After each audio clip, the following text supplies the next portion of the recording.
తెలుసుకుందాం. జఫన్యా గ్రంథము 3వ అధ్యాయము 9వ వాక్యాన్ని చదువుకుందాం. Page number 774. 3వ అధ్యాయం 9వ వాక్యాన్ని చదువుకుందాం. అప్పుడు జనులందరూ యెహోవా నామమును బట్టి ఏక మనస్కులై ఆయనను సేవించినట్లు నేను వారికి పవిత్రమైన పెదవులనిచ్చెదను. ఇక్కడ మనం చదువుతున్న వాక్యంలో దేవుడు అంటున్నాడు, జనులందరూ కూడా యెహోవా నామమును బట్టి ఏక మనస్కులై. ఏ మనస్సు అంట? దేవుని యొక్క నామానికి ఏక మనస్సు కలిగి ఏం చేయాలంట? ఆయనను సేవించినట్లు నేను వారికి పవిత్ర పెదవులను ఇచ్చేదను. కాబట్టి దేవుణ్ణి స్తుతించడానికి, దేవుణ్ణి ప్రార్థించడానికి, దేవుని సేవించడానికి, దేవుని ఆరాధించడానికి ఏం చేయాలంటే మనము దేవుణ్ణి స్తుతించాలి. స్తుతించాక దేవుడు ఏం చేస్తాడంట? పవిత్రమైన పెదవులు ఇస్తున్నాడు. కాబట్టి మన పెదవులు ఎలా ఉండాలి చెప్పండి? పవిత్రమైన. దేవుడికి బలి అర్పించాలంటే ఎలాంటి పెదవులు కావాలి? పవిత్రమైనవి కావాలి. అపవిత్రమైన దేవుడు తీసుకోడు. దేవుడికి కావాల్సిన అంటే పవిత్రమైన బలి కావాలి. మనం ఏది చేసినా పవిత్రత అనేది మనలో ఉండాలి. ప్రార్థన చేసేటప్పుడు మన ప్రార్థన పాపంగా మారకుండా ఉండాలంటే మన ప్రార్థన కూడా పవిత్రంగా ఉండాలి. స్తోత్రం చేసేటప్పుడు మన స్తోత్రాలు పవిత్రంగా ఉండాలి. కాబట్టి మనము పాట పాడినప్పటికీ, మనం వాక్యము చదివినప్పటికీ, ప్రవచనం ప్రవచించినప్పటికీ, అన్య భాషలు మాట్లాడినప్పటికీ దేవుడు దాన్ని అంగీకరించాలంటే ఏం చేయాలి? పవిత్రమైన పెదవులు మనకు ఉండాలి. పవిత్రమైన పెదవులు లేకుండా దేవుని స్తుతిస్తే కుదిరిద్దా? కుదరదు. ఎగ్జాంపుల్ బైబిల్లో మీకు తెలుసు, చదవవలసిన లేదు. యెషయా గారికి దేవునికి దర్శనం దొరికింది. అప్పుడు ఏమన్నాడు? అయ్యా, అపవిత్రమైన పెదవుల గలవాడిని, అపవిత్రమైన పెదవుల గల జనుల మధ్య నివసించేవాడిని, అయ్యో నేను నిన్ను చూశాను కానీ నేను చచ్చిపోతా అన్నాడు.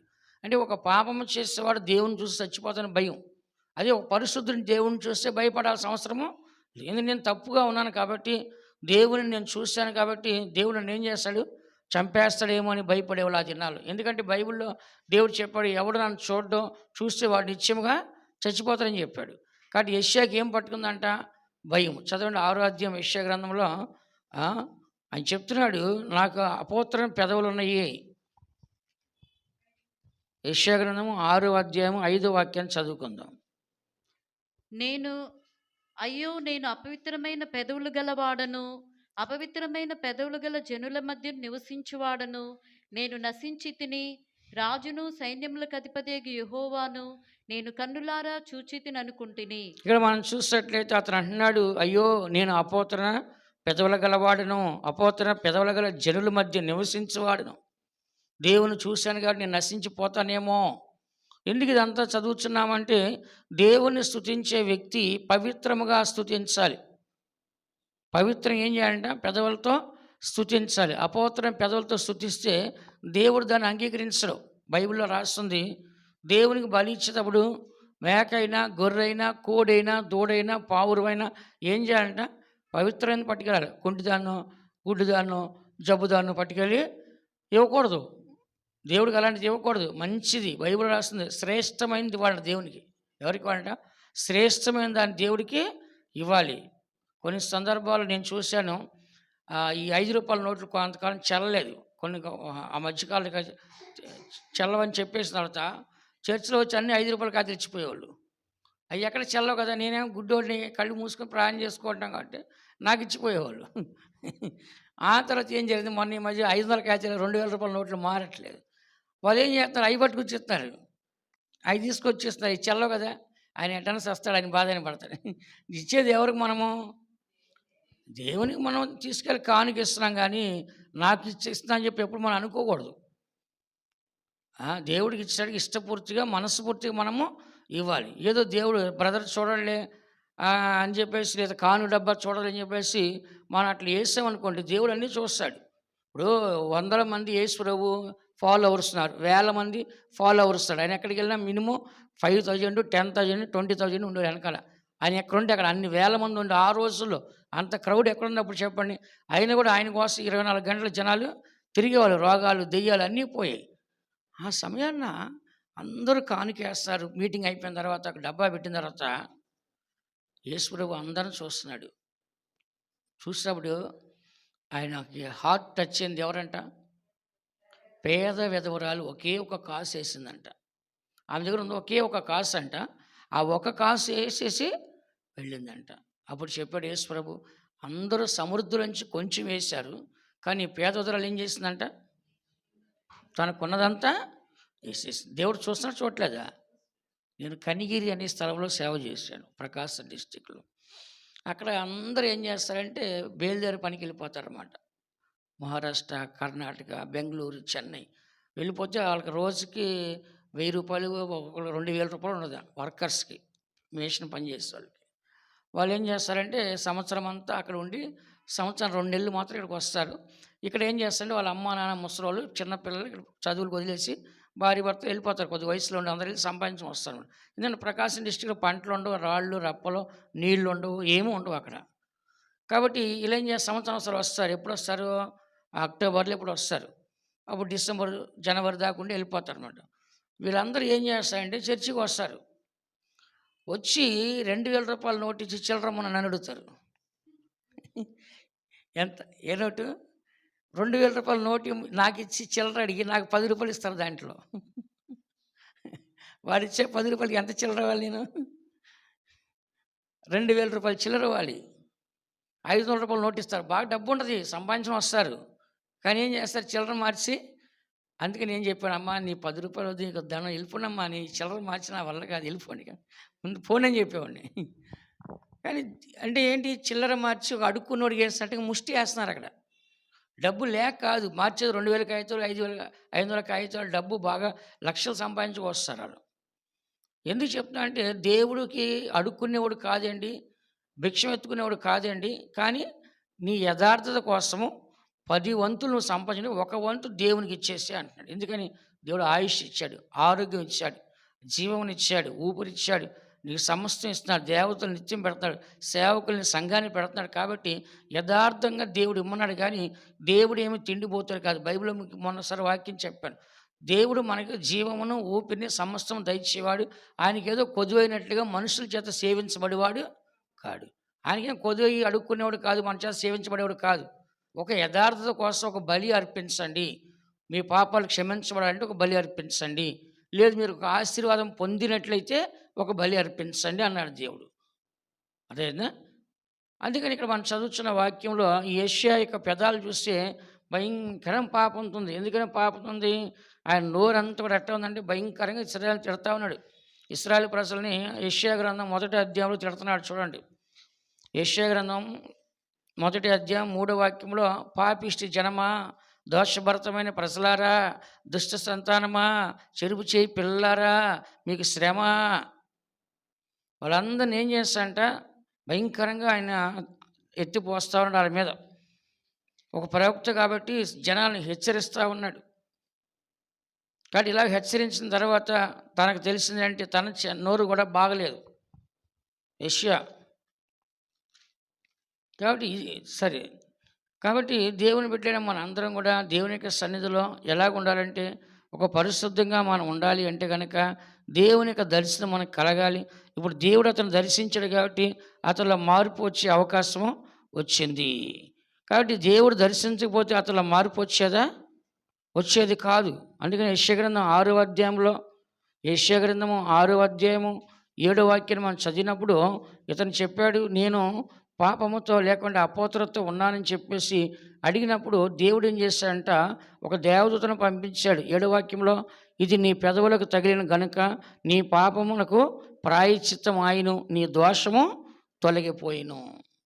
చూసారా, నీ పాపమునకు ప్రాయశ్చిత్తం అయింది, నీకు దోషము తొలగిపోయిందని చెప్తున్నాడు. అందుకని దేవుని సందుకు వచ్చిన తర్వాత మన పెదవులు చాలా ఇంపార్టెంట్. ఈ నోటితోనే మనిషిని దీవిస్తాము, ఈ నోటితోనే మనిషిని శపిస్తుంటాం. ఇది చాలా ఇంపార్టెంట్ మన నోరు కదా. కాబట్టి నోరు అనేది చాలా కంట్రోల్ మనం పెట్టుకోవాలి. చూడండి, మనం ఎంత మంచివారమైనా, ఎంత గొప్పవారమైనా, ఎంత డబ్బు ఉన్నా, ఎంత మంచి చేస్తున్నా, ఒక్క మాట చెడ్డగా మాట్లాడితే ఎదుటి మనిషి రివర్స్ అయిపోతాడు. ఎదుటి మనిషి రివర్స్ అయ్యి మనం కొడతా కూడా వస్తాడు. ఆ ఒక్క మాట అనేది చాలా ఇంపార్టెంట్ అనమాట. అని మాట వచ్చే ముందు ఆలోచించి మనం మాట్లాడాలి. కాబట్టి మన పెదవులు ఎప్పుడు ఎలా ఉండాలంటే పవిత్రంగా ఉండాలి. ఇక్కడ దేవుడి అతను పాపాలు ఒప్పుకున్నాడు లేదా చెప్పండి? ఒప్పుకోవడం లేదా? నేను అపవిత్ర పెదవులు గలవాడిని, అపవిత్ర పెదవులు గల జనుల మధ్యలో నివసించేవాడిని అని చెప్పి బాధపడి అతను దుఃఖపడినప్పుడు దేవుడు వెంటనే దేవదూతను పంపించి అతనికి పెదాలు కాల్చినప్పుడు అతనికి అపవిత్రం తొలగిపోయి పాపము, దోషము తొలగిపోయింది. అట్లా మనం కూడా మన జీవితంలో ఈ పాప లోకంలో పాపుల మధ్యలో కొంతమంది అంటారు, ఏంటి అట్లా మాట్లాడుతున్నా అంటే, మేము ఉండే ఏరియా అట్లాంటిదండి, మేము ఉండే కల్చర్ అట్లాంటిదండి, మా క్యాస్ట్ అట్లాంటిదండి, మా పుటక అట్లాంటిదండి, ఇట్లా చెప్తుంటారు. నేను కొన్ని ఊర్లో సేవ చేసిన గ్రామాల్లో పచ్చి బూతులే మాట్లాడతారు. ఏది కామన్‌గా మాట్లాడే మాట ఏంటంటే అది మా ఊత పదం అండి. మా మా వోళ్ళు నేర్పించేసారు అది. మాకు అదే వచ్చేది. వాడు ఎంఎస్‌సి లిటరేచర్ ఆడు. ఎంఏ, బీఈడీ, బ BSc, BEd, MA, MSc literature వాడు. పచ్చి బూతులు మాట్లాడుతున్నాను. నేను అడిగా, "అరే వాడంటే చదువుకోలేదు. నువ్వు చదువుకున్నదిరా 3, 4 డిగ్రీలు చేసావు" అడిగితే అది అలవాటైపోయిందంట. ఎట్టా అంటే మా ఏరియా అటువంటిది, మా ప్రజలు అటువంటి వాళ్ళు, అది అలవాటైపోయింది అంటున్నాడు. చదివితే ఏం ప్రయోజనం వచ్చిందో వాడి మాటలు మారలేదు. ఎందుకు ఇదంతా చెప్తున్నా అంటే దేవుని బిడ్డ మనం మాట చాలా ఇంపార్టెంట్ అండి. ఇదే నోటితో దేవునికి ప్రార్థన చేస్తాం, ఇదే నోటి మనిషిని బూతులు తిడతా ఉన్నాం. అప్పుడు మనలో పవిత్రత లేకుండా దేవుడు ఎలా ఆలకిస్తాడు? నీకు నీ దేవుని నీ పాపాలు అడ్డం వచ్చాయి కాబట్టి దేవుడు నీ ప్రార్థన ఆలకించడని రాసేసింది. కాబట్టి మనం పవిత్రత లేకుండా మనం ప్రార్థన చేసి దేవుడు ఆలకిస్తాడా? ఆలకించడు. మనం ఎంత ప్రార్థన చేసినా పవిత్రత లేకపోతే దేవుడు ఆలకిస్తాడా? చెప్పండి, ఆలకించడు. కాబట్టి మన మాట నిజాయితీగా ఉండాలి, మాట తప్పకూడదు. బూతు మాటే మాట్లాడాల్సిన అవసరం లేదు. ఒక మాట ఇస్తాము, మళ్ళీ మాట తప్పితే అది పాపమే. అవతల మనిషి మీద ఆశపెట్టినాడు, నువ్వు పలానా కార్యం చేస్తావని నువ్వు అబద్ధం ఆడేస్తావు, మాట తప్పేస్తావు, అవతల మనిషి బాధపడుతున్నాడు నీ వలన, అదొక పాపమే. కాబట్టి దేవుని బిడ్డలైన మనము ఎప్పుడు కూడా మన పెదవులు అనేది చాలా పవిత్రంగా ఉండాలి. ఎందుకంటే దేవుడు కూడా మన పెదవులను కోరుకుంటున్నాడు. అందుకని చూడండి, హోషేయ గ్రంథము 14వ అధ్యాయము, హోషేయ గ్రంథము 14వ అధ్యాయం 2వ వాక్యం చదువుకుందాం. మాటలు సిద్ధపరచుకొని యెహోవా యొద్దకు తిరుగుడి. మీరు ఆయనతో చెప్పవలసినదేమనగా, మా పాపములన్నిటినీ పరిహరింపుము. ఎడ్లకు బదులుగా నీవు మా పెదవులు నర్పించున్నాము. నీవు అంగీకరింపదగినవి అవే మాకున్నవి. ఇక్కడ మనం చదువుతున్న వాక్యంలో మాటలు సిద్ధపరచుకొని యెహోవా యొద్దకు తిరుగుడి. ఏమి సిద్ధపరచుకోవాలంట? మాటలు సిద్ధపరచుకొని యెహోవా యొద్దకి తిరుగుడి. మీరు ఆయనతో చెప్పవలసేమనగా, మా పాపములన్నింటినీ పరిహరింపము. ఎడ్లకు బదులుగా నీకు మా పెదవులు అర్పించున్నాం. నీవు అంగీకరింపదగినవి అవే మాకు ఉన్నాయి. కాబట్టి మన పాపములన్నీ కూడా పరిహరించబడాలి అంటే, ఉదయం కూడా చెప్పాను నేను, నిన్న కూడా చెప్పాను నేను. ఏం చెప్పాను? దానియేలు తన ప్రజల పాపాలు, తన కుటుంబ పాపాలు ఒప్పుకున్నాడు. అలాగే నెహెమ్యా కూడా ఏం చేశాడు? తన పాపము, తన ప్రజల పాపములు ఒప్పుకున్నాడు. దేవాలయం కాలిపోయింది, దానికి కారణం మేమే అని చెప్పాడు అనమాట కదా. అలాగే చెప్పినప్పుడు అతను తన వలన వాళ్ళందరూ కూడా ఒక రక్షణ అనేది కలిగింది. అలాగే ఇక్కడ మనం చదువుతున్న ఇశ్రాయేలు ప్రజలు ఎందుకు కూలిపోయారు? 14వ అధ్యాయం 1వ వాక్యంలో, ఇశ్రాయేలు నీ పాపము చేత నీవు కూలితివి గనుక నీ దేవుడిని యెహోవా యొద్దకు తిరుగుము. కాబట్టి పాపం వలన పాపలో పడిపోయారు కాబట్టి మరలా దేవుని ఎదుగు వచ్చి, ప్రభువా నేను ఇట్లా పడిపోయినాను, నాకు సహాయం చేయండి, అయితే నీవు అంగీకరించేది నా పెదవులే కాబట్టి నీకు నా పెదవులు అర్పిస్తాను, నా పాపాలు పరిహరించండి అంటే. ఇప్పుడు మనం ఏం చేయాలంటే పెదవుల ద్వారా దేవుని బలి అర్పించాలి. దేని ద్వారా అంటే చెప్పండి? పెదవుల ద్వారా దేవునికి బలి అర్పించాలి. హెబ్రీ ఆసుపత్రిలో మనం చదువుతున్న మన పెదవులే దేవునికి ఒక బలిగా మార్చబడాలి. మన పెదవుల ద్వారా దేవునికి ఏం చేయాలంటే బలి ఇవ్వాలని రాస్తుంది హెబ్రీ రాష్ట్రపత్రిక 13వ అధ్యాయం. హెబ్రీ రాష్ట్రపత్రిక 13వ అధ్యాయము 15వ వాక్యం. కాబట్టి ఆయన ద్వారా మనము దేవునికి ఎల్లప్పుడూ స్తుతియాగము చేయదము, అనగా ఆయన నామం నొప్పుకొనుచు జిహ్వఫలం అర్పించుదము. దేవుని యొక్క నామాన్ని ఏం చేయాలంటే ఎల్లప్పుడు మనము స్తుతియాగం చేయాలి. మన పెదవులు ఎప్పుడు ఎవరిని స్తుతించాలి? చూడండి, లోకంలో మీరు చూస్తే ఎవరు నోట్లో చూస్తే సినిమా పాటలు, సినిమా డైలాగులు, సినిమా మాటలే వస్తున్నాయి. ఎవరికైనా ఫోన్ చేస్తే రింగ్ టోన్లు అయ్యే వస్తున్నాయి. ఎవరికైనా ఫోన్ చేస్తే ఏమవుతుందంటే రింగ్ టోన్లు అయ్యే వస్తున్నాయి. అంటే ఎవరిని స్తుతిస్తున్నారు వాళ్ళు? మనుషుల్ని, మనుషుల యొక్క నాటకాలు, మనిషి యొక్క వేషాలు ఏంటి, ఇవన్నీ ఏం చేస్తారంటే కొత్తగా ఏది వస్తే ఆ డైలాగులు అవన్నీ మాట్లాడుతున్నారు. కానీ మనం ఏం చేయాలంటే ఎప్పుడు మన నోటి ఎవరిని స్తుతించాలి? దేవుని స్తుతించాలి. ఇక్కడ రాస్తుంది కదా, ఆయన ద్వారా మనము దేవునికి ఎల్లప్పుడూ స్తుతియాగం అర్పించడము అనగా ఆయన నామమును ఒప్పుకొనుచు, ఎవరి నామం? దేవుని యొక్క నామమును ఒప్పుకొనుచు జీవ ఫలమును అర్పించడము. జీవ ఫలం అంటే ఏంటి చెప్పండి? నాలుక, పెదవులు, ఇవన్నీ దేవుడికి కావాలి. ఇప్పుడు కూడా మన పెదవులు, మన నాలుక దేవుని ఏం చేయాలంట? స్తుతించాలి. అందుకని దేవుని బిడ్డలైన మనము మన యొక్క జీవితంలో దేవుడు కోరుకునేది పెద్ద గొప్పగా ఏమీ మనల్ని అడగట్లేదండి. నాకు అది తీసుకొనిరా, ఇది తీసుకొనిరా అని దేవుడు ఎక్కడ అడిగినట్లేదు. కానీ ఎప్పుడు కూడా దేవుణ్ణి మనం ఏం చేయాలంటే స్తుతించాలని దేవుడు కోరుచున్నాడు. కీర్తన గ్రంథము 51వ అధ్యాయము 15వ వాక్యాన్ని మనం చదివితే, కీర్తన గ్రంథము 51వ అధ్యాయము 15వ వాక్యాన్ని చదివితే, ప్రభువా, నా నోరు నీ స్తుతిని ప్రచురపరచునట్లు నా పెదవులు తెరువుము. ప్రభువా, నా నోరు నీ స్తుతిని ప్రచురపరచట్లు నా పెదాలను తెరవండి. దేవుణ్ణి ప్రచురం చేయాలంటే, దేవుని గురించి మనం మహిమపరచాలంటే, దేవుని గురించి ప్రకటన చేయాలంటే కనుక మనకేం కావాలంట? మన పెదాలు తెరవబడాలి. మన నోరు మూసుకుంటే దేవుని స్తుతించగలమా? కొంతమంది చర్చకు వచ్చినట్టు ఏం చేస్తారు? స్తోత్రమే చెప్పరు, నోట్లోంచి మాట రాదు. మనం ఎన్ని చెప్తున్నా వాళ్ళు ఏదో ఆలోచించుకుంటూ ఉంటారు. ఏదో పుస్తకం చూసుకుంటా, ఫోన్ చూసుకుంటా ఇట్లా చేస్తూ ఉంటారు అన్నమాట. అదేనా? కాబట్టి దేవుని సన్నిధికి వచ్చిన తర్వాత ఏం చేయాలంటే, మనం స్తోత్రం చేసే సమయాన్ని స్తోత్రం చేయాలి, ప్రార్థన చేసే సమయాన్ని ప్రార్థన చేయాలి, అభిషేకం పొందే సమయాన్ని అభిషేకం పొందాలి, వాక్యం వినే సమయాన్ని వాక్యము వినాలి. కాబట్టి మన పెదవులు ఎప్పుడు కూడా ఏం చేయాలంటే దేవుణ్ణి స్తుతించాలి. చెప్పండి అందరూ, ఎవరు స్తుతించాలంట? ఇదే కీర్తన 50వ అధ్యాయం 14వ వాక్యం చదవండి. 50వ అధ్యాయము 14వ వాక్యం. దేవునికి స్తుతియాగము చేయుము, మహోన్నతునికి నా మొక్కుబడులు చెల్లించుము. చూసారా? దేవునికి స్తుతియాగం చేయాలి. ఎప్పుడు కూడా దేవుని స్తుతితో యాగం అర్పించాలి.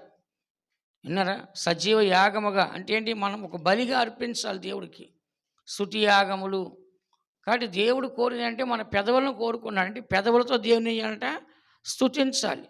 ఒక కాలంలో దేవుడు చెప్పినట్లుగా చూస్తే ఆవులు తీసుకొచ్చేవాడు. ఆ తర్వాత కొంచెం పెద్ద పాపం చేస్తే ఆవు తీసుకురావాలి, దూడ. ఇంకొంచెం చిన్న పాపం చేస్తే మేకను తీసుకొని రావాలి. ఇంకా కొంచెం చిన్న పాపం చేస్తే కోడి తీసుకొని రావాలి.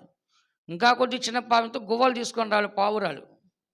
ఇంకా చిన్న పాపం చేస్తే నైవేద్యం తీసుకెళ్ళి పెట్టాలి. నైవేద్యం పెట్టాలి తీసుకెళ్ళి. ఎందుకు ఇదంతా చెప్తా అంటే, ఒక పాపానికి పరిహారానికి ఒక బలి కావాలి. బైబిల్ ఏం చెప్తుంది? రక్తము చిందించకుండా పాపక్షమాపణ లేదు అని చెప్తుంది. అంటే ఒక బలి అనేది కావాలి, ఒక రక్తం అనేది చిందించబడాలి. కానీ ఇప్పుడు ఏం చేశాడు యేసు ప్రభు?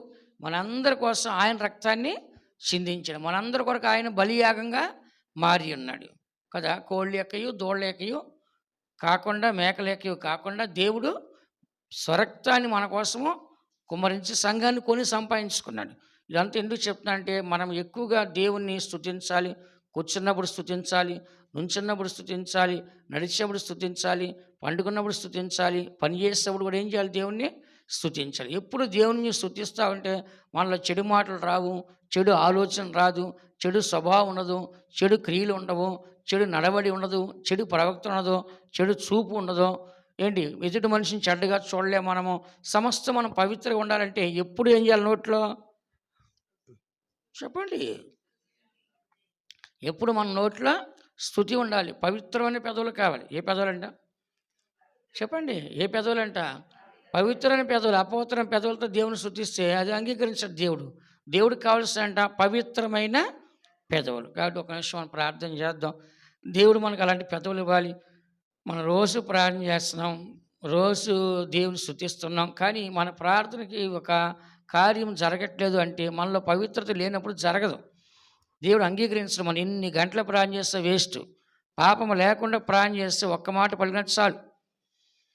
దేవుడు సహాయం చేసి మనలో అపోతత పాపాన్ని తొలగించి పవిత్రమైన పెదవులు అనుగ్రహించి ఎల్లప్పుడూ దేవుని స్తుతించగను. స్తుతియాగంగా బలిగా అర్పించడానికి మన పెదవులు దేవునికి బలిగా, మరి ఎడ్లకు బదులుగా పెదవులు అర్పించి మన పాపానికి ప్రాయశ్చిత్తం కలగడానికి దేవుడు సహాయించేట్లుగా ప్రార్థించడం.